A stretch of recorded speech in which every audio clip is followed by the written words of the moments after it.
Kane, it's 1-0. We're fucking down. 13th in the championship. The takeover happened as I said it would. People will be... Oh, when have we got Leeds?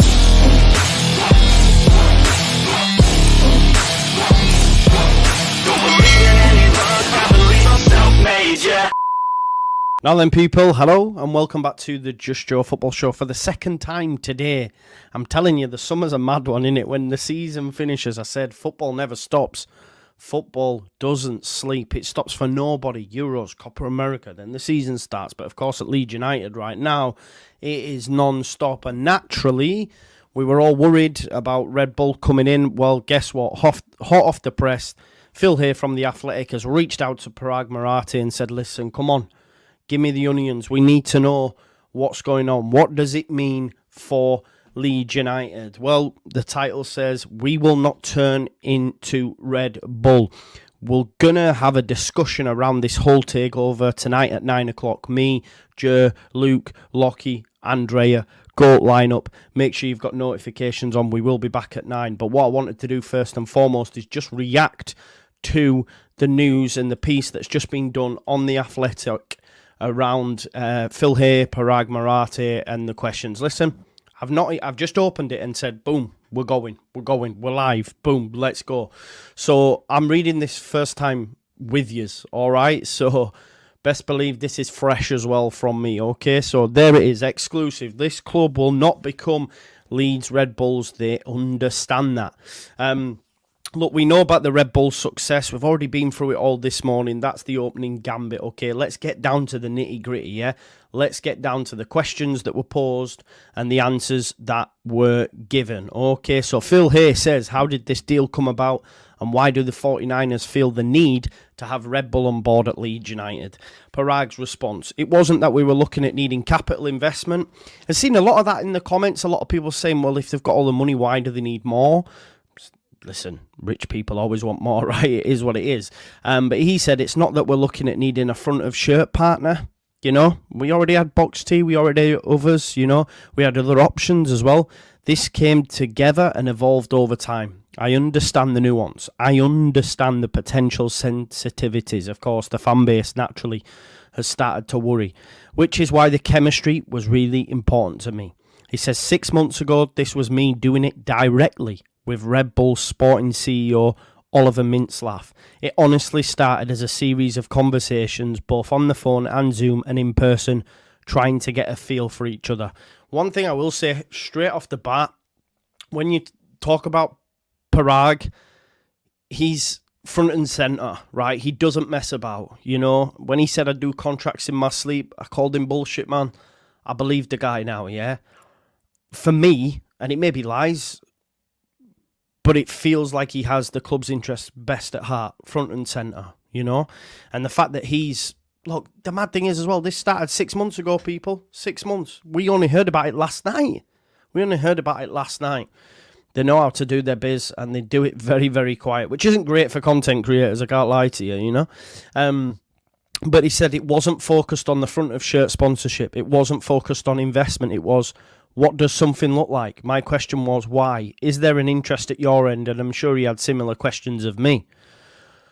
What I'll say, first of all, Red Bull's a global sporting organisation with lots of success, not just in football, but they hadn't been in English football, and there are many clubs in the English pyramid. Of those clubs, they certainly had the resources to do a significant front of shirt sponsorship with any of them.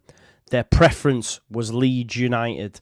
Now, of course, that might seem guff, and a lot of people will read into that and go, aye, right, Paraag, of course it is.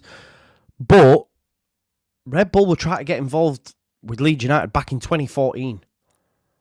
It's almost 10 years after that. And they now are involved. You know, I seen a comment earlier on about apparently one of the owners or something is a big Leeds fan. I don't know how true that is. More will come out in the wash, no doubt. But they wanted to invest in Leeds United, according to Paraag. Of course, everything you have to take with a pinch of salt. Here is Mintzlaff. There we go. We can put a face to the name. They could have pursued an investment in any club in English football, and they chose Leeds United. They chose to do a minority partnership, which will continue to be a minority partnership. because they recognise the global potential of Leeds and what this club could be. They believe in our management of the squad and hopefully specifically my chairmanship of this club. So, listen, it sounds like they are just minority and will remain that and are happy to have their name attached to it because they believe with the 49ers, with Paraag, that it's only going to go one way and that's up to the top. And if they can have any sort of involvement, it seems like they're on board with that, you know, because listen, we know English football is the pinnacle, especially finance-wise, but, you know, it's the best leagues in the world. We have the football pyramid, all this sort of stuff. I don't need to go through any of that. So even maybe just being involved as a minority shareholder might just be enough for Red Bull. Could be just enough, you know, just to even be attached to that. And we've got to throw in as well, you've got to talk about the football regulator that could come in after the general election. We know Hull have tried to change their name and stuff before. Doesn't wash in England, so maybe Red Bull don't even want to start that fight, but are happy to just be involved, have their Red Bull branding all over the gaff. Here's what it is, you have to sell your soul a little bit, but it's 2024. Clubs are doing it left, right and centre, you know. So unfortunately, it's a sign of the times, as Harry Styles would say. That's not going to change. Not today, not tomorrow. This is a minority partnership. The connection with a global sporting organisation like Red Bull is going to raise the profile and elevate the stature of Leeds United. And listen, I'm telling you now, like already we've seen that. I don't know if some of you have seen, I mean, it's a hilarious tweet. Obviously, Leeds United fans were, you know, saying, oh, Max Verstappen to Leeds United and stuff, and naturally straight away, and I know this might seem like trivial to some, but this sort of stuff bangs, right? Like Oracle Red Bull Racing, who, by the way, have got what I dread to think, what is it, 4.6 million followers, yeah, have put out, just to put an end to the rumours, Max Verstappen will not be joining Leeds for their 24-25 season. Picture of him, right? Quote tweeting us. What does this do? 4.3 million viewers. Straight away, you're entering into a different stratosphere, a totally different stratosphere. F1 is absolutely massive. So when Paraag speaks about raising the profile and elevating the stature of Leeds United, in 2024, it can be done by a tweet, you know, something as simple as that. And that's just the tip, right? That's just the start, the tip of the iceberg. So you have to, you know, think of the positives as well. We all say this is a massive club, and it isn't just a story. My sole focus is to make more money and pour every pound we make into the team on the pitch. Damn, that excites me. Damn, that excites me. They said we were done. They said we were finished. They said there was a file sale. Read them and weep. Read them words and reap. Yeah? We all say this is a massive club, and it isn't just a story. My sole focus is to make more money and pour every pound we make into the team on the pitch. HMS pissed the league. Time for boarding. Yeah? Like he says, my sole focus is to make our team as competitive as possible. It's why I've said I hope we have PSR issues every single year, because everything we do is going to be about maximising our ability to be as competitive as we can be. The partnership with Red Bull leads to more profile, to global revenue, to more money to buy players and keep players. This is what I'm talking about. Oh, Paraag. I'm sorry I ever doubted you, my man. I'm sorry I ever doubted you. That's all I care about, keeping the squad as competitive as I can. Phil goes on to say, sorry for the excitement there, what are we actually talking about in terms of stake size, and how much is this worth to the club in terms of shirt sponsorship? What are the figures? He goes on to say, on the investment side, the details I can share is that it's a significant minority investment. But there are a handful of investors who have invested more. There are a handful of investors who have invested less. It's also important to note that everyone's in this together. Still no explanation as to what that figure is in terms of minority investment. Does say there's more, does say there's less. They're all coming in with the same understanding and setup. What I mean is that we have a really good group of investors who I can lean on for advice. I'm smart enough to know what I don't know. So when a situation arises that I haven't seen before, I've got great individuals I can call. Red Bull is going to be another esteemed partner I can lean on when the time is right. They're the same as everyone else who came in and in line with everyone else. And one thing I will say for Red Bull, having done a bit of research, their innovation and branding is right up there. Marketing, branding strategies have made them a global powerhouse. This is an energy drink. They are now a global powerhouse, you know, and their iconic logo is instantly recognizable throughout the world, peeps. You know, so if he can lean on that, bang on. From a front of shirt standpoint, it's a significant deal for us. The figures are around about 60 million, I believe. It's a significant partnership, a partnership they're going to do whether we were in the Premier League or not. Again, great to see. It's a multi-year long-term deal commercially that already has built into it when we got promoted a different number. So if we get promoted, when we get promoted, that money's going to increase. That investment on that shirt sponsorship will increase. I believe it's around about 60, could over the next 4 years get up to about 200 million. It's no joke. It's no joke at all. Goes on to say there's not a penny of it that's going anywhere other than back onto the pitch. Oh, music to my ears. Because already, yeah, this 190 million, you know, the 70 that we owe, 40 million coming off for Sinisterra and Somerville. Then you add on top of it this money, boom, we're back in the green. No fire sale. Oh, you want to leave the... Nah, you're staying, unless they pay us X amount. This is brilliant. Brilliant. So good from Phil to get this piece done, and Paraag for answering the questions, I can't lie to you. Goes on to say, what influence will Red Bull have in the running of the club then? And will it be represented on the Leeds board? He says, the influence is, as I said, just like any other significant investor. When I talk about chemistry of the squad, there's also the chemistry of our investor group, making sure there's a good feel, good participation and cooperation between them and me and among our investors. I think we'll have that, okay? But there's no influence unless there's something Red Bull can contribute to. We're going to make the best decisions for Leeds United. We're going to make the best player decisions and commercial decisions for Leeds. Those are going to be empirically based decisions, and if sometimes with one of those decisions it might make sense to lean on them for advice, we're going to do it. Hopefully I'm going to make as many good decisions as possible with the best information possible. Maybe some of them don't work out, but I'm going to do my best to make the best decisions for the club. Now, what I will say, there's no categorically, no, these are not coming on the board. I know that wasn't allowed, but it almost sounds to me they are going to be involved in some decisions. That's how I read into that, you know, because he's asked, will it be represented on the board? And all he said is the influence is, as I said, just like any other significant investor. So there are other significant investors that are on the board. So if you're a significant investor, you're going to have something to say about the football club. Yeah? A little bit unsure about that answer. Am I wrong to be? I don't know. Let me know in the chat. I can't wait till 9 o'clock to really get my teeth into it with the rest of the lads, I tell you that much. Phil then says, will you interlink with other clubs? One of the big issues has been the trade of players between Salzburg and Leipzig, which hasn't gone down well with Salzburg fans. Will there be interaction, or will they be kept as separate entities? He says, honestly, it's separate entities. We haven't really contemplated that. I don't know specifics about interactions between Leipzig and Salzburg, as you talked about. All I know is about Leeds and what's best for Leeds United.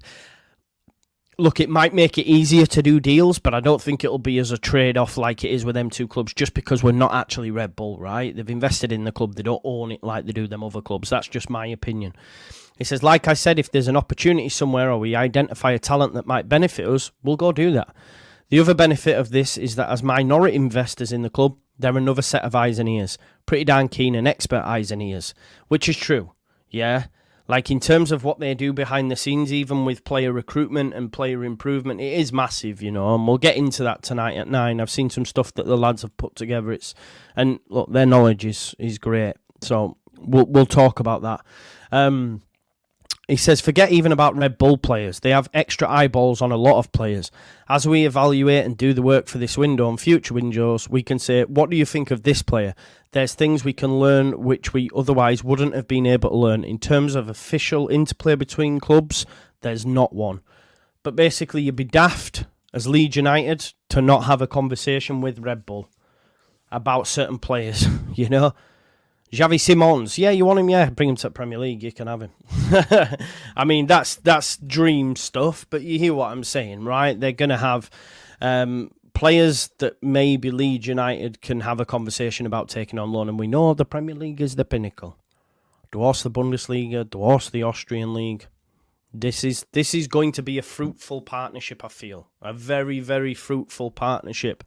Championship on notice this season, Premier League on notice 25-26 should I say. Back to the rest of the article. As I say, we're reading as we're going, we're doing this live. Here says you'll be aware of the criticisms of Red Bull and some of its history in football. Did that potentially dissuade you from partnering with the company? Did it come up in discussion? Marathe says, I wouldn't say it was a concern. It's definitely something I wanted to address. I'm not talking about whatever their positive or negative history is. I'm talking about understanding our history and understanding and respecting our legacy. So, for example, this club is and will forever be Leeds United Football Club. It's not going to be Leeds Red Bulls. To be fair, they understand that. They appreciate that. They respect that. They know the legacy of this club. So it's not something they wanted either. But for me, that was a table stake, a minimum requirement for business agreement. That's not going to happen. So again, for me, there's two things here. Yes, it's not going to happen, but hear what I'm saying here, folks. Those that are just, straight away going, it's all totally fine, it's only a shirt sponsorship. People are losing their minds. The fact that they had to have a conversation about that means Red Bull's here to stay. Means Red Bull's financial input in the club is bigger than you thought. Because if this was just a minority investor, you wouldn't be having... Yes, they are now, but my point is, you wouldn't need to have a conversation about naming rights in the future. Would you? You wouldn't ever have them conversations if it was just a buck and a buy. Do you know what I mean, though? So that's where you have to sometimes read between the lines. For me, it's going to be a lot longer and more investment over time. Because for me, you don't need to have that. You don't need to have that. It goes on to say, let me just double check I'm still on. I am. The only way this partnership was going to come to fruition was their recognition that as minority investors, just as with the others, they're there to lend advice when I need it. But it's our group's management of this club and my leadership of this club. Let me say it again. That's not going to change. This is a minority-only partnership. Reiterates, okay. So that just sort of dissuades what I've just said. But it's the fact that you have to have these conversations that I'm still a bit dubious about. Still a bit dubious. And will forever be dubious while Red Bull are here. I think we all will, right? He says, on the sensitivities, we wouldn't have done this deal if it wasn't significant for us. It could be the difference between saving a player from being sold or signing a player. That's big money. That's big money.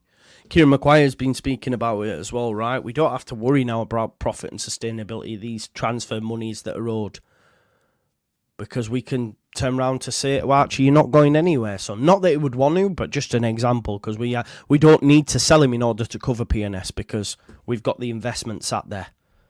That's the key thing here. Great decision by the football club to get this in hand. That's why it was comical when everyone was saying we were done. Some Leeds fans fell for it. Nah. Not on Paraag's watch. Next bit.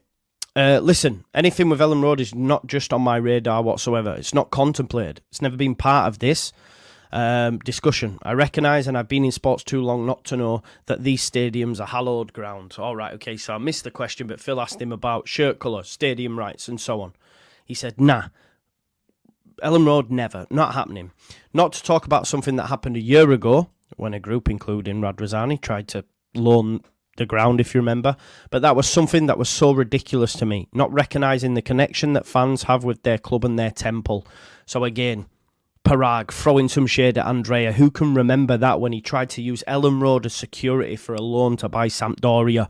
Crazy, man. Paraag throwing some shade here. I love it. As far as their logos go, you've seen it before. We'll see how it ends up developing. Yes, they do their sponsorship logos with bulls and things like that. And this club has a shirt partner in the past who had a red on it. Of course, Red Kite. So I think he might be alluding to the fact here that potentially we might see the red of the Red Bulls on the shirt, which I know won't go down well with some. But we have had it before, Red Kite. When we had 32 red, they changed it to blue. I don't think a significant banner like Red Bull would, but let's see what the rest of it says. Maybe I'm wrong, but he's sort of softening it here a bit for us. Again, as far as logos go, you've seen it before. We'll see how it ends up developing. Yes, they do have their sponsorship logos with bulls and things like that. Doesn't mention red though, does he? And he said, this club has had a shirt partner in the past who had red on it, Red Kite. I understand the sensitivity of that, but I want supporters to know that my focus is on keeping the legacy of this club, doing everything we can to make it as competitive as we can be on the pitch. So in other words, you're going to have to accept the red of the Red Bulls. I think that reads as, because I'm trying my best here to make you a great footy team, just accept this. Look, we've had Red Kite before.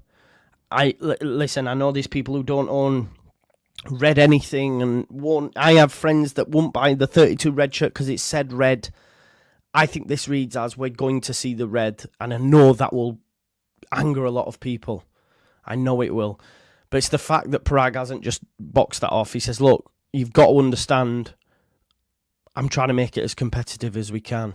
That's it. Here says, does Red Bull understand that though? That it's all non-negotiable from your perspective?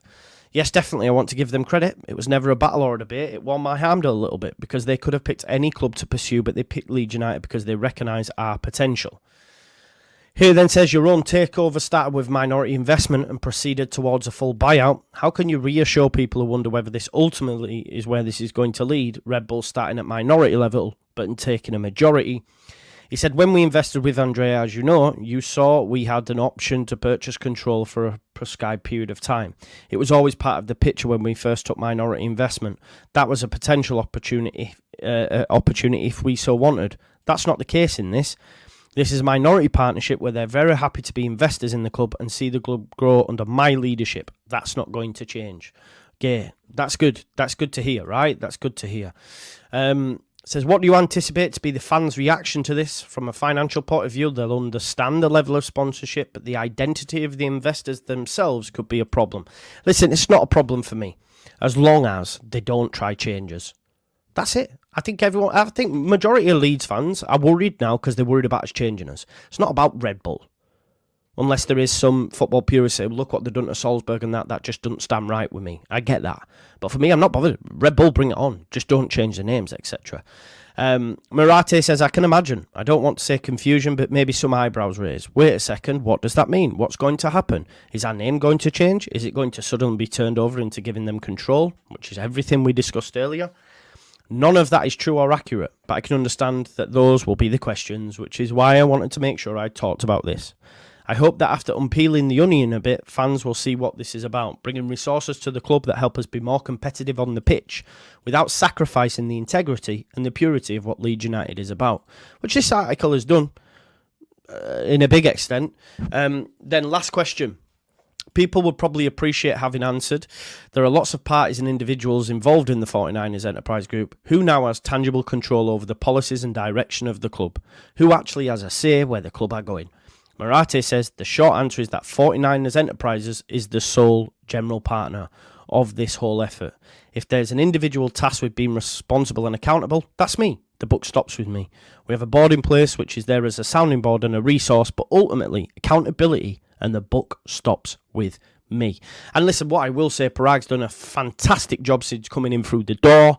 The player acquisitions last summer, bringing in Daniel Farker, and since the end of the season again. This Red Bull thing is absolutely huge for investment. And if what he's telling us is true, which I don't have any reasons to not believe him, then it's great. The only thing I will pick out for me that's still quite unsure, well, two things actually. One, a big one, I don't know, it's how other fans will perceive it. But where he spoke about, so he was asked, what influence will Red Bull have in the running of the club and will it be represented on the Leeds board? Doesn't say no, really.